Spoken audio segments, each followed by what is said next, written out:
بسم الله الرحمن الرحيم. كتاب أنزلناه إليك مبارك ليدبروا آياته وليتذكر أولو الألباب. صدق الله العظيم.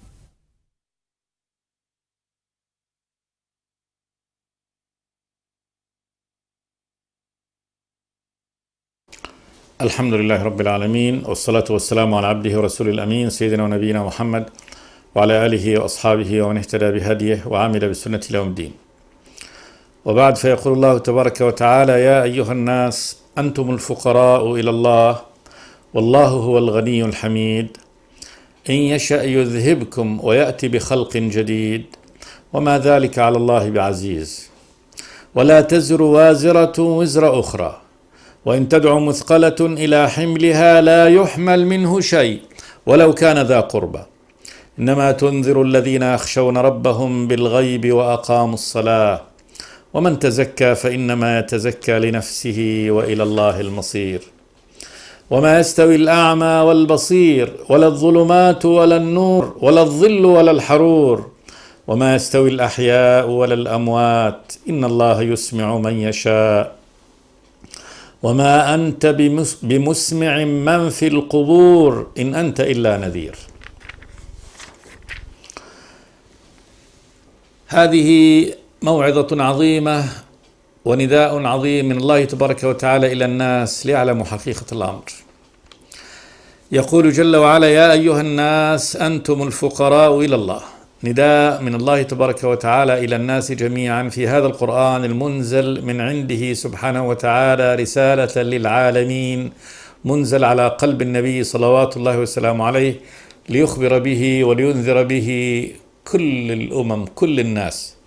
يا أيها الناس العالمين أنتم الفقراء إلى الله. هذا تعليم من الله تبارك وتعالى الإنسان بحقيقة خلقه وحقيقة أمره. أنتم الفقراء إلى الله.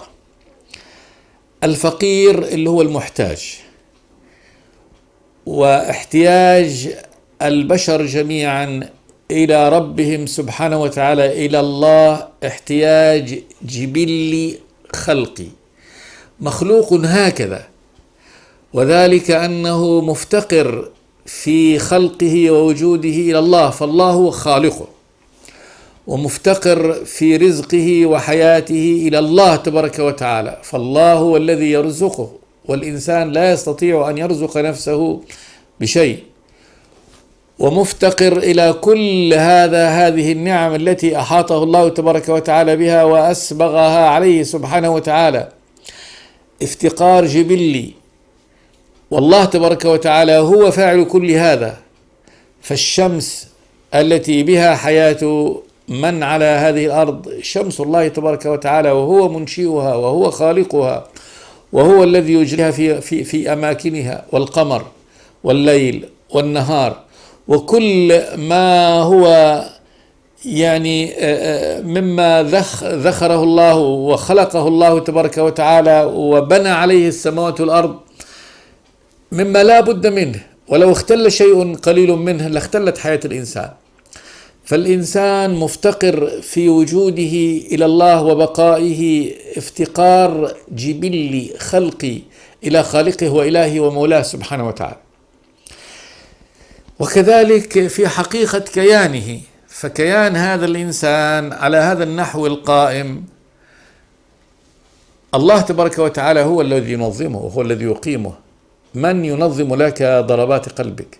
من يخلق لك هذا الخلق؟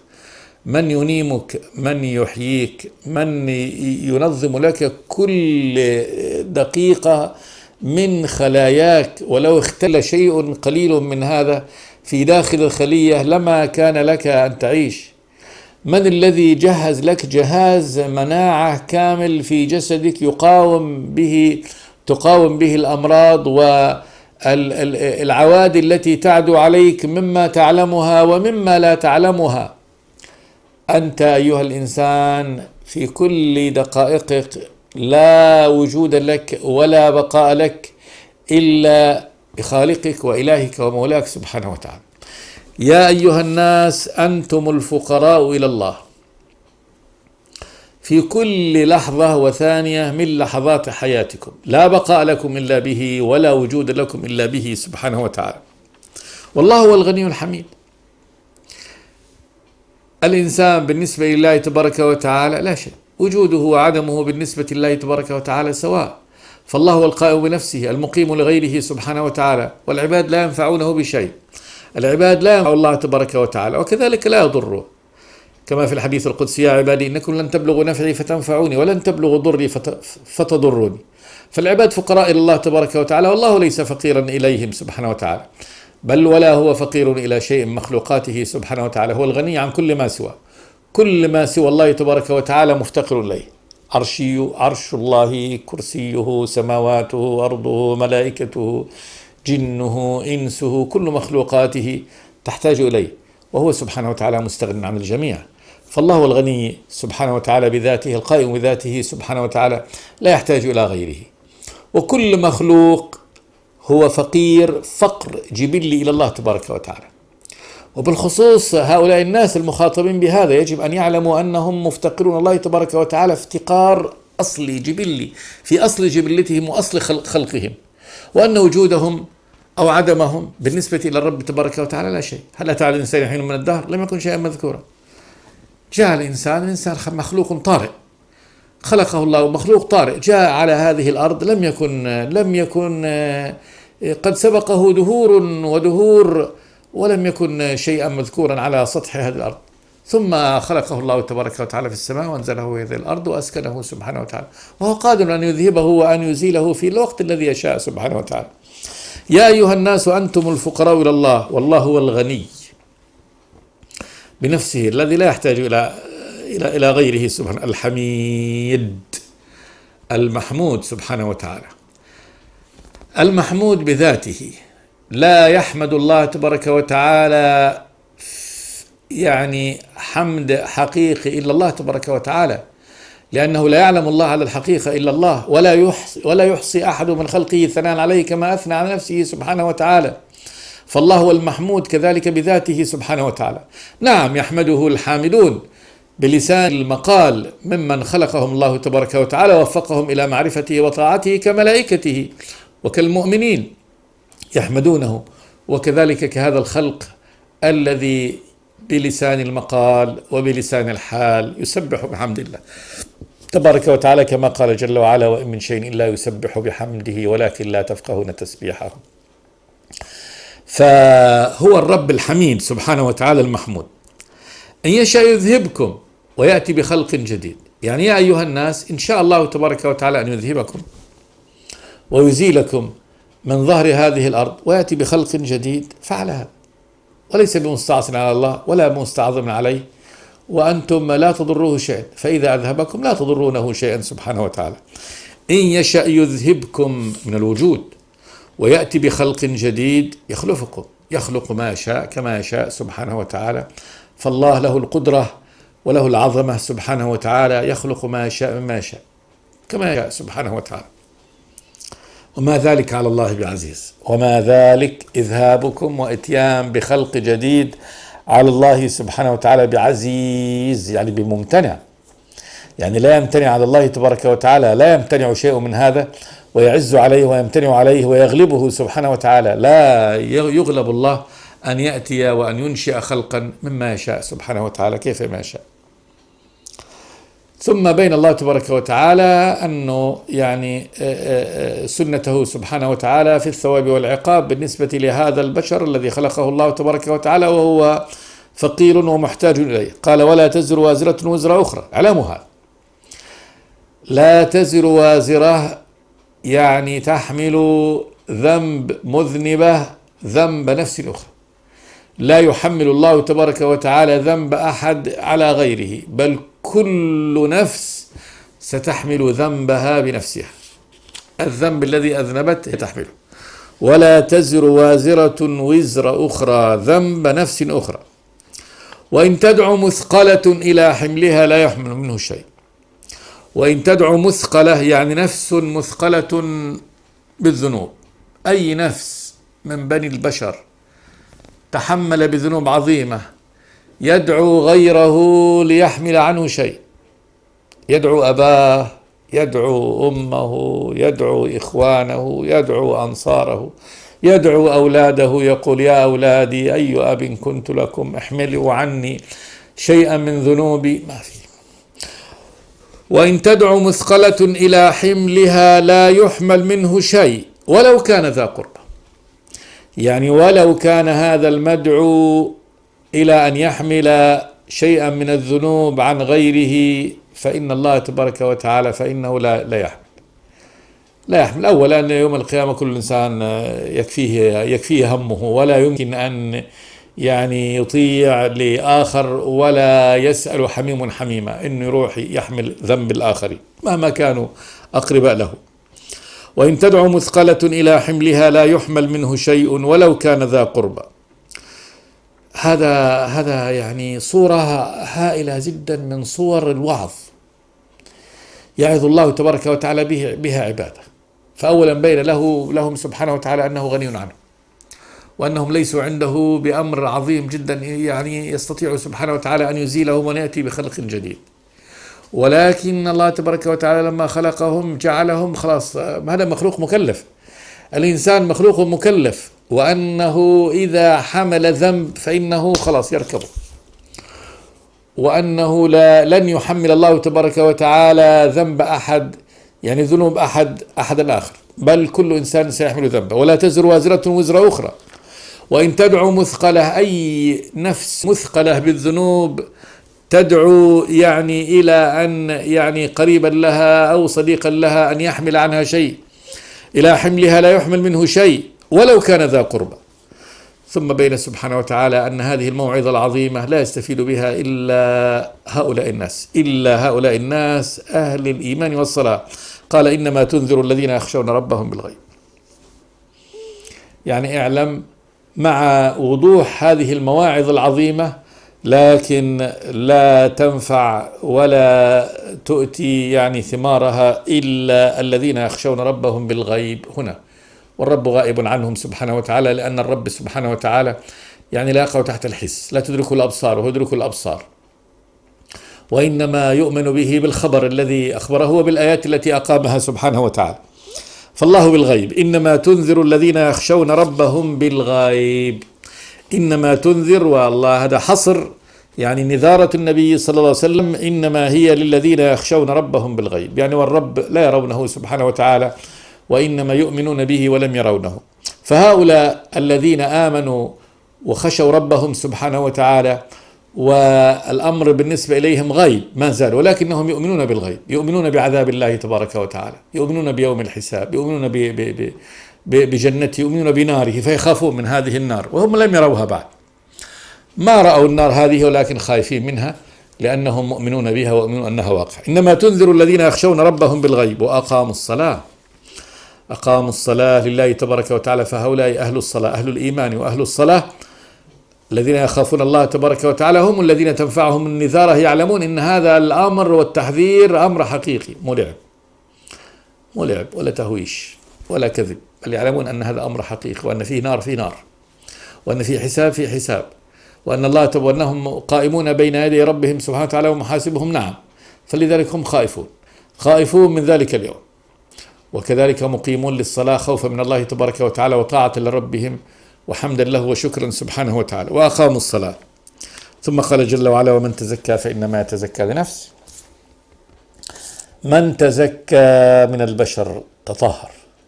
فالدين زكاة، الدين طهارة للقلب، طهارة للنفس، وطهارة بكل معاني الطهارة، أخلاق طاهرة، أن الله تبارك وتعالى أنزل شرعة ومنهاجا ملؤها الطهارة والحكمة، ودين يطهر النفس.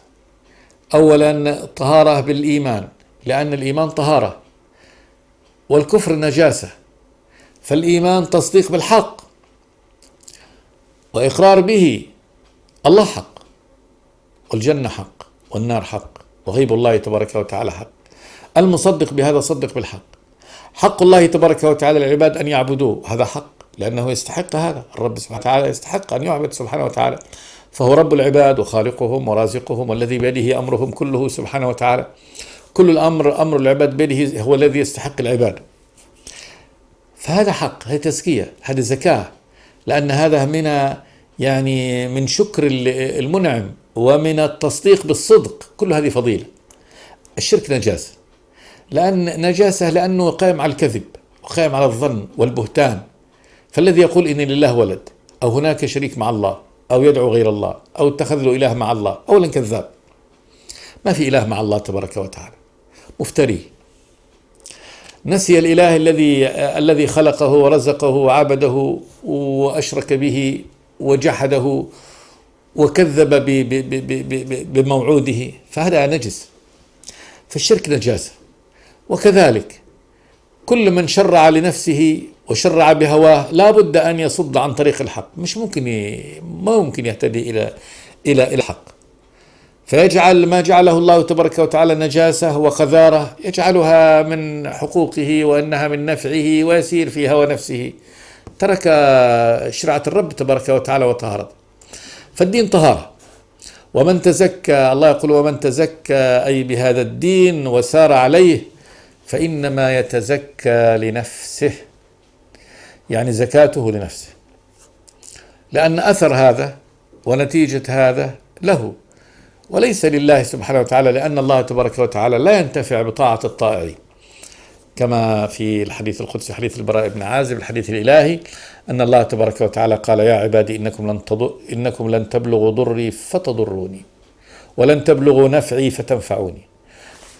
يا عبادي لو أن أولكم وآخركم وإنسكم وجنكم كانوا على أتقى قلب رجل واحد منكم ما زاد ذلك في ملكي شيئا.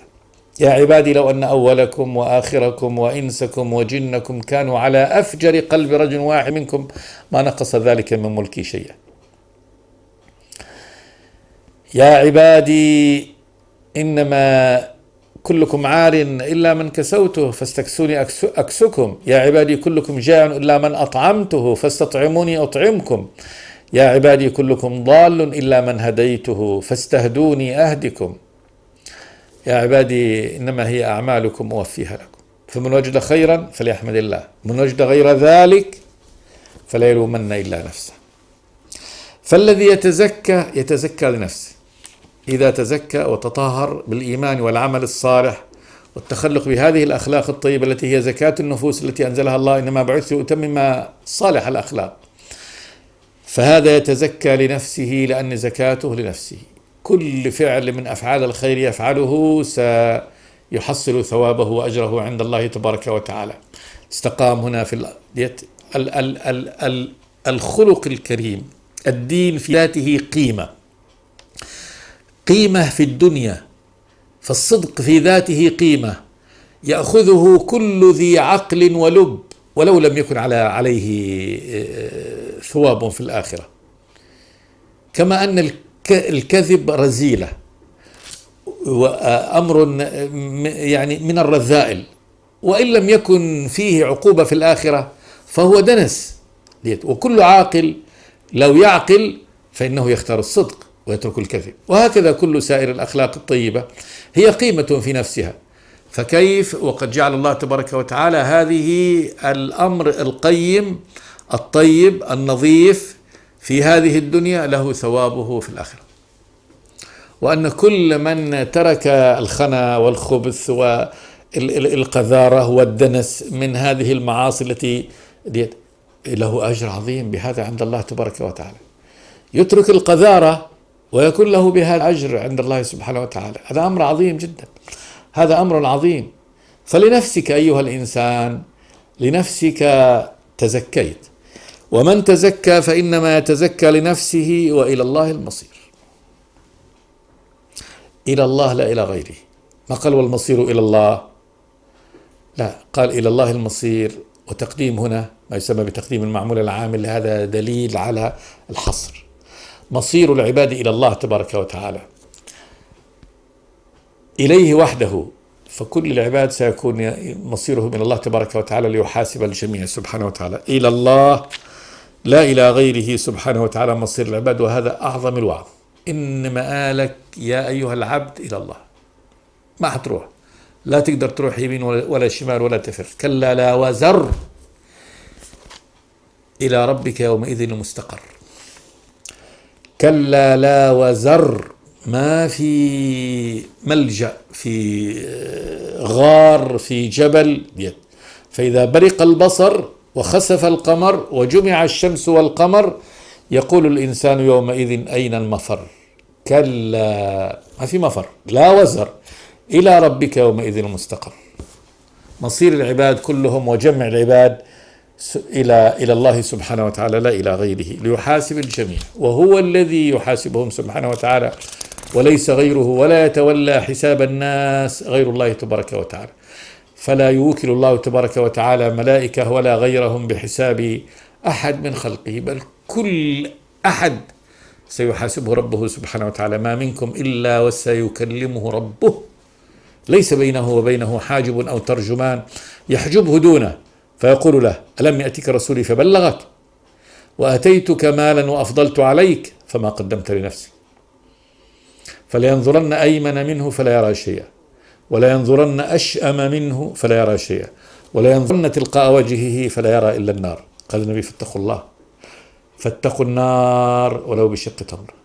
اجعل وقاية بينك وبين عذاب الله النار ولو بشق تمر. اعمل شيء لتقي نفسك عذاب الله تبارك وتعالى. ومن تزكى فإنما يتزكى لنفسه وإلى الله المصير.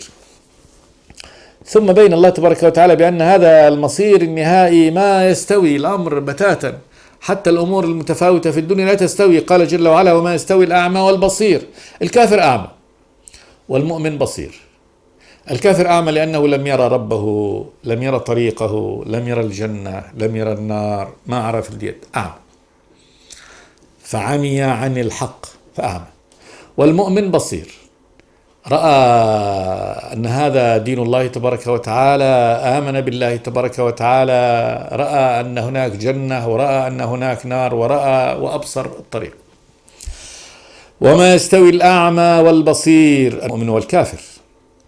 الكافر أعمى والمؤمن بصير. ولا الظلمات ولا النور. الظلمات التي يعيش فيها الكافر، والنور التي يعيش فيها المؤمن. فالكافر يعيش في الظلمات كما وصف الله عمل الكافر فقال أو كظلمات في بحر لجي يغشاه موج من فوقه موج من فوقه سحاب ظلمات بعضها فوق بعض إذا أخرج يده لم يكد يراها ومن لم يجعل الله له نورا فما له من نور. فالكافر في الظلمات. فالمؤمن والمؤمن في النور. الله نور السماوات والأرض مثل نوره كمشكاة فيها مصباح إلى أن قال تبارك وتعالى في بيوت آذن الله أن ترفع ويذكر فيها اسمه يسبح له فيها بالغدو والآصال رجال لا تلهيهم تجارة ولا بيع عن ذكر الله وإقام الصلاة وإيتاء الزكاة يخافون يوما تتقلب فيه القلوب والأبصار. فهذا الذي أقام الصلاة وآتى الزكاة وخشي هذا اليوم اللي جاء يوم حقيقي قادم تتقلب فيه القلوب والأبصار، يبقى هذا عايش في النور، عرف اليوم وعرف الآخرة وعرف الجنة وعرف النار، هذا يعيش في النور. وأما من لم يعرف هذا وكانت بينه حوالة بينه وبين هذا عايش في الظلام. وما يستوي الأعمى والبصير ولا الظلمات ولا النور ولا الظل ولا الحرور. الظل الذي فيه أهل الجنة، أهل الجنة يكونون في الظلال، والحرور ما فيه أهل النار عياذا بالله. والظل والحرور معلوم في الدنيا، لكن شتان بين ذاك الظل وذاك الحرور. قال الله تبارك وتعالى في أهل الجنة وندخلهم ظلا ظليلا. ظل ظليل، ظل يقول فيه النبي صلى الله عليه وسلم إن في الجنة لشجرة يسير تحتها الجواد المضمر السريع 100 عام لا يقطعها. يعني قدر هذه الأرض التي نعيش عليها تغطي قدر هذه الأرض التي نعيش عليها مئات المرات شجرة واحدة. فهذا في الظل الظليل. الظل ولا الحرور، حرور النار عياذا بالله تلفح وجوههم النار وهم فيها كالحون. فهذا لا يستوي يوم القيامة الظل الذي هو ظل أهل الجنة والحرور حرور أهل النار عياذا بالله. وما يستوي الأحياء ولا الأموات، لا يستوون. الأحياء أهل الإيمان حي بالدين، والأموات الكافر. الكافر ميت لأنه لا يستفيد بأي شيء من حواسه، قلبه لا يفقه، عينه لا تبصر، أذنه لا تسمع. ولقد ذرأنا لجهنم كثيرا من الجن والإنس لهم قلوب لا يفقهون بها، ولهم أعين لا يبصرون بها، ولهم آذان لا يسمعون بها، أولئك كالأنعام بل هم أضل، أولئك هم الغافلون. فالكافر ميت لأنه لا يستفيد بهذه النعم، بهذه الحواس، بهذه القدرات التي أعطاه الله تبارك وتعالى إياها. القدرة على الفهم، القدرة على السمع، القدرة على البصر، ما فيه، ما بيستفيد فيها، فميت. والمؤمن حي لأنه يستفيد بهذا، أبصر بعينه وسمع بأذنه وفقه ووعى بقلبه، فحيا بهذا، حيا بالله تبارك وتعالى. وما يستوي الأحياء ولا الأموات، المؤمنون أحياء والكفار أموات. إن الله يسمع من يشاء وما أنت بمسمع من في القبور إن أنت إلا نذير. إن الله يسمع من يشاء، هذا الوحي يجعله يسمعه. فالكافر يسمع لكن ليس سمعه بسمع، فكأنه لا يسمع. إن الله يسمع من يشاء، هؤلاء أهل الإيمان الذين سمعوا عن الله تبارك وتعالى واستفادوا بسمعهم هذا. وما أنت بمسمع من في القبور، خطاب للنبي صلى الله عليه وسلم بأنه لن يسمع الكفار لأن حالهم كمن في القبر. فحال الذي في القبر لو ناديته مهما ناديته لأنه ميت مطلع حواسه فلا يسمع، فكذلك هذا الكافر لا يسمع. ومثل الذين كفروا كمثل الذي ينعق بما لا يسمع إلا دعاء ونداء، صم بكم عمي فهم لا يعقلون. فهم في صمم، في بكم، ما لا يتكلمون، عمي وهم لا يعقلون. فهذا قول الله تبارك وتعالى للنبي إنك لا تسمعهم، كقول الله تبارك وتعالى إنك لا تهدي من أحببت ولكن الله يهدي من يشاء. فلا يستطيع النبي صلى الله عليه وسلم، ليس بقدرته، وإنما هذا بفعل الله عز وجل، ليس بقدرته أن يفتح هذه الآذان الصم ليسمعها كلام الله تبارك وتعالى. ومعنى ليسمعها سمع فهم وسمع فقه وسمع استفادة. أما أنه بصوت النبي يقرأ أسماعهم ويعلمون ما يقول، نعم الكفار يسمعون كلام الله تبارك وتعالى، ولكنه سمع لا يفيد في النهاية لبقائهم على الكفر والعناد. وما أنت بمسمع من في القبور إن أنت إلا نذير، بس أنت منذر لهم مخوف لهم، تسمعهم نذارة الله تبارك وتعالى. ويعلم الله عز وجل أنهم لن يستفيدوا بهذه النذارة. الكافر ما يستفيد بهذه النذارة. إن أنت إلا نذير إنا أرسلناك بالحق بشيرا ونذيرا وإن من أمة إلا خلا فيها نذير. إن الله سبحانه وتعالى أرسلناك يا محمد صلوات الله وسلامه عليه. فالله الذي أرسله سبحانه وتعالى هو الذي اختاره من بين الخلق، وهو الذي أنزل له هذا الكتاب، وهو الذي أرسله سبحانه وتعالى. أرسلناك بالحق النازل من الله تبارك وتعالى. هذا القرآن وهذا الدين وهذا الوحي حق، والحق هو الثابت المستقر، والباطل هو الزائل المضمحل المبني على الظنون والأكاذيب. بشيرا ونذيرا، حال كونك بشيرا لأهل الإيمان. البشارة الإخبار بما يسر، تخبر أهل الإيمان بما يسرهم من نعمة الله تبارك وتعالى وفضله في الدنيا والآخرة. ونذيرا، مخوفا، تخوف أهل الكفر والعناد وتنذرهم عقوبة الله تبارك وتعالى. ونذير للناس كلهم، تخوفهم آثار البعد عن طريق الرب تبارك وتعالى. وإن من أمة إلا خلا فيها نذير، شأنك كشأن إخوانك من الرسل، فإن الله تبارك وتعالى لم يترك أمة من الأمم السابقة إلا وأرسل لها من ينذرها. أرسل لها نبي يقوم فيها، رسول يقوم فيها لينذرهم وليخوفهم عقوبة الله تبارك وتعالى. وإن من أمة إلا خلا فيها نذير. ثم قال تبارك وتعالى وإن يكذبوك فقد كذب الذين من قبلهم جاءتهم رسلهم بالبينات وبالزبر وبالكتاب المنير ثم أخذت الذين كفروا فكيف كان نكير. عود إن شاء الله إلى هذه الآيات في الحلقة الآتية. أستغفر الله لي ولكم من كل ذنب، وصلى الله وسلم على عبده ورسوله محمد. بسم الله الرحمن الرحيم. كتاب أنزلناه إليك مبارك ليدبروا آياته وليتذكر أولو الألباب. صدق الله العظيم.